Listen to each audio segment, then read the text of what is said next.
नमस्कार, हमारे चैनल पर आप सभी का स्वागत है। आज की कहानी है संगत का असर कैसे होता है। अगर विद्वान व्यक्ति बुरे लोगों के साथ रहेगा, तो उसमें भी बुरे गुण आ सकते हैं। इसलिए हमें अच्छे लोगों के साथ ही रहना चाहिए। एक राजा जंगल में रास्ता भटक गया। थक कर एक पेड़ के नीचे बैठा, तभी एक तोता बोला कि पकड़ो, राजा आया है, इसे लूट लो। हम जैसे लोगों के साथ रहते हैं, हमारा स्वभाव भी वैसा ही हो जाता है। इसलिए अच्छे लोगों की संगत करने के लिए कहा जाता है, बुरे लोगों से दूर ही रहना चाहिए। संगत का असर कैसे होता है, इस संबंध में एक लोक कथा है। पुराने समय में एक राजा जंगल में शिकार के लिए गया, तो वह रास्ता भटक गया। राजा जंगल में बहुत अंदर तक पहुंच चुका था। उसके पास खाने पीने की भी व्यवस्था नहीं थी। रास्ता खोजते खोजते वह काफी थक गया था। थक कर वह एक पेड़ के नीचे बैठ गया। तभी उसे एक तोते की आवाज़ सुनाई दी। तोता बोल रहा था, पकड़ो, राजा आया है, इसे लूट लो। राजा तोते की बात सुनकर डर गया। कुछ ही देर में वहाँ कुछ डकैत आ गए।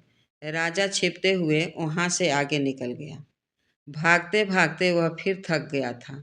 आराम के लिए एक पेड़ के नीचे बैठ गया। वहाँ उसने फिर एक तोते की आवाज़ सुनी। तोता बोल रहा था, हमारे आश्रम में आपका स्वागत है। ठंडा जल ग्रहण करें, हमारे आश्रम में विश्राम करें। तोते की ये बात सुनकर राजा हैरान था। उसने आसपास देखा तो उसे वहाँ एक आश्रम दिखाई दिया। राजा आश्रम में पहुँचा तो वहाँ एक संत बैठे हुए थे। राजा ने संत को प्रणाम किए और पूरी बात बताई। संत ने राजा को खाना पानी दिए।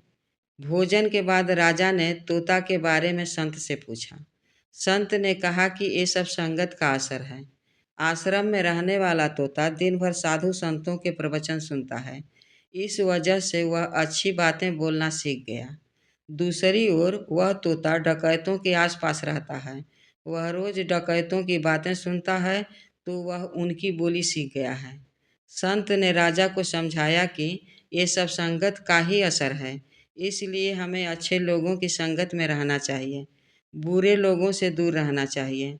हम जैसे लोगों के साथ रहते हैं, हमारा स्वभाव भी वैसा ही हो जाता है। अगर कोई विद्वान मूर्ख के साथ रहने लगेगा, तो उसमें भी मूर्खता के गुण जरूर आ जाएंगे। इसलिए कोई अज्ञानी ज्ञानी के साथ रहेगा, तो उसे ज्ञान जरूर प्राप्त होगा। दोस्तों, कहानी कैसी लगी कमेंट में ज़रूर बताएं। चैनल को लाइक और सब्सक्राइब करें। फिर मिलते हैं अगली कहानी के साथ। तब तक के लिए धन्यवाद।